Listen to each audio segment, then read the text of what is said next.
Aku kira dia jawaban doaku.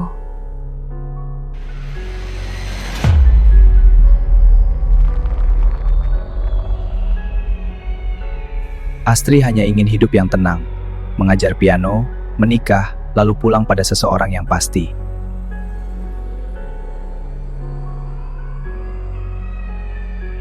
Abi datang dengan semua hal yang biasanya membuat orang lengah, sopan, stabil, dan terdengar pasti. Dalam 4 bulan, Abi tak pernah tampak kosong. Dia selalu punya jawaban.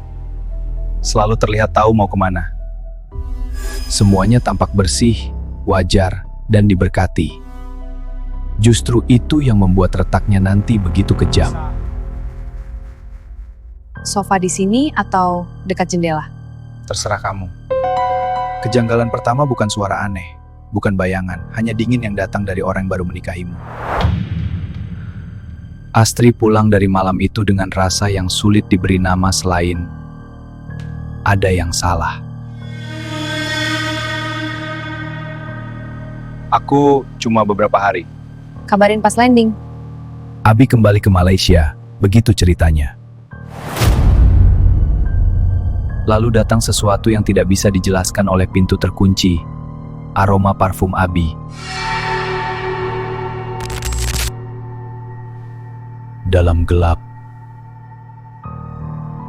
keakraban bisa berubah jadi perangkap.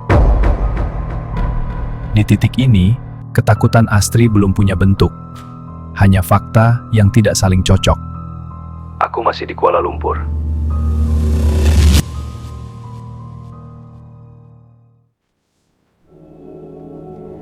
Aku hamil. Jawaban yang terlalu pendek bisa lebih dingin dari penolakan. Oke. Sejak itu, Astri tinggal bersama 2 hal. Kehamilan yang rapuh dan suami yang makin sulit disentuh. Jangan overthinking. Anda harus lebih hati-hati.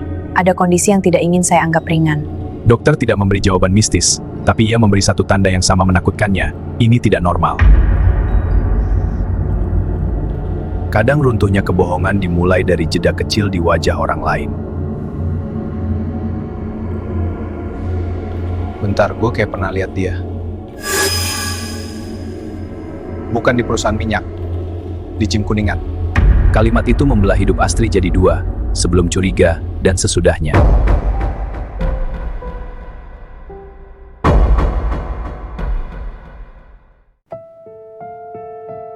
Ini akun gym Kuningan.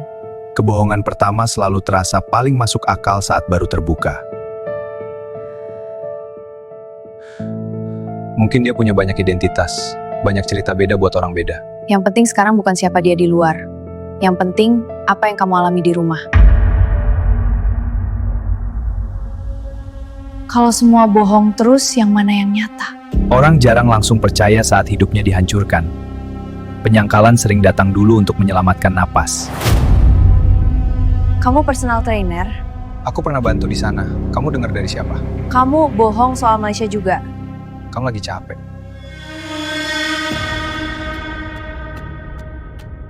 Malam itu Astri tidak setengah sadar. Dan justru karena sadar penuh, rasa takutnya jauh lebih nyata.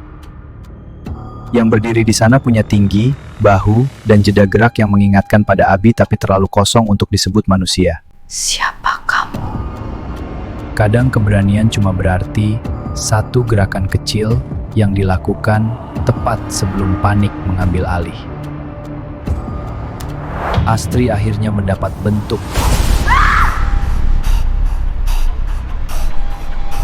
Itu bukan Abi.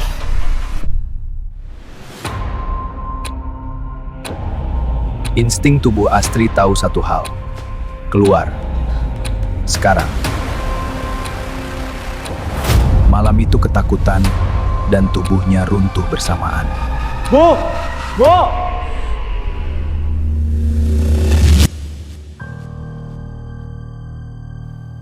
Kehamilannya tidak bisa dipertahankan.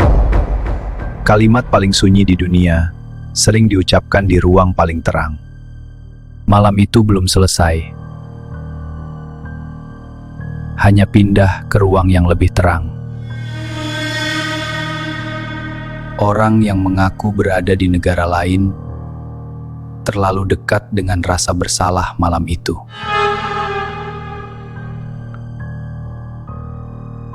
Aku lihat sesuatu. Kamu trauma, itu wajar. Respons yang paling dingin bukan menyangkal, melainkan terdengar siap sejak awal. Yang paling menakutkan dari makhluk itu bukan rupa, tapi caranya menunggu. Lara, keluar! Sekarang!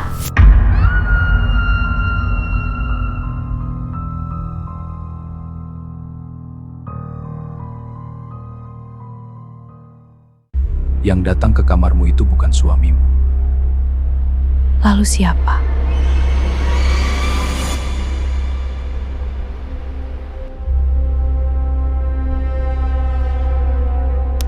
Sejak malam itu, apartemen bukan lagi tempat tinggal, hanya lokasi kejadian.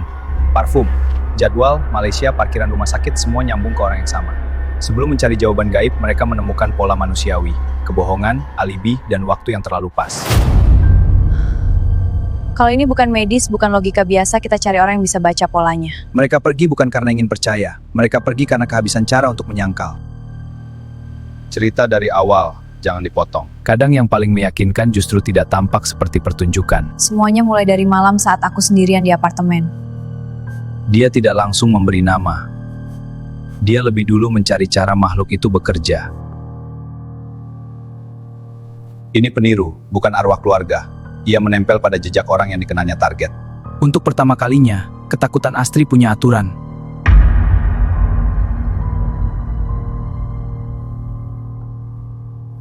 Horor terbesar di ruangan itu bukan makhluknya, tapi kemungkinan bahwa seseorang dekat Astri membantu pintu itu terbuka. Yang datang ke kamarmu bukan Abi. Terkadang satu kalimat cukup untuk mengubah semua ingatan yang kamu punya. Aku tidak akan menebak-nebak semuanya, tapi yang terjadi pada kehamilanmu terhubung dengan gangguan yang sama. Itu sebabnya sejak awal terasa tidak wajar.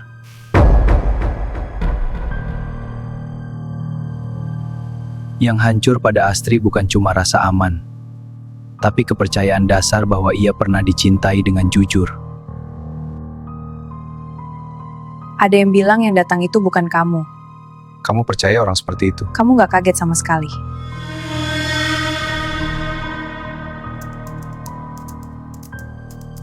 Keputusan terberat Astri lahir bukan dari emosi yang meledak, tapi dari tenaga terakhir untuk menyelamatkan dirinya sendiri. Ceraikan aku baik-baik. Jangan paksa aku buka semua kebohonganmu. Untuk pertama kalinya, Astri bukan pihak yang menunggu. Perceraian itu tampak biasa dari luar. Bagi Astri, itu adalah pintu darurat.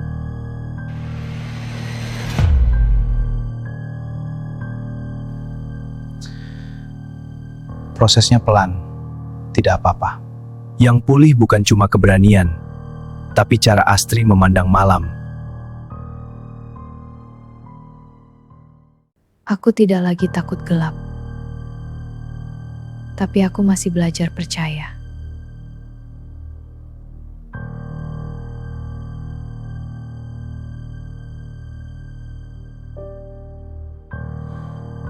Kota tidak berubah. Astri yang berubah.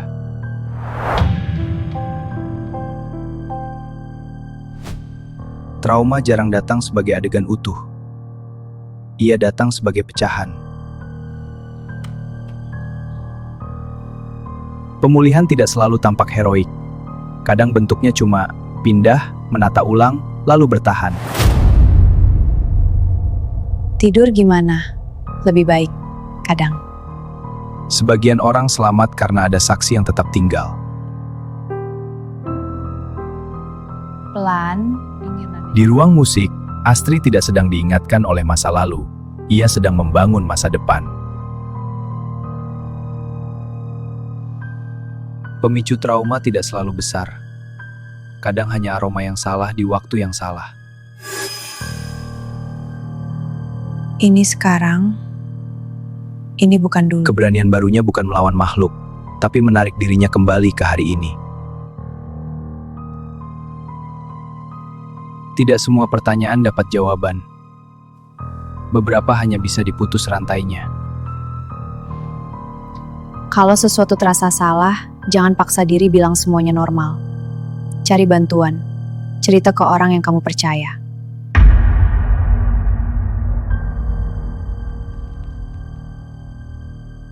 Pemulihan tidak punya montage instan. Yang ada hanya pengulangan kecil yang pelan-pelan bekerja. Di luar sana banyak luka yang tidak meninggalkan perban. Hanya membuat orang jadi lebih waspada dari yang terlihat. Aku nggak mau bawa kamu seumur hidup di kepalaku. Itu saja. Maaf bukan kata yang wajib diberi. Kadang yang paling sehat adalah memilih selesai. Dulu semua lampu harus menyala. Sekarang cukup satu.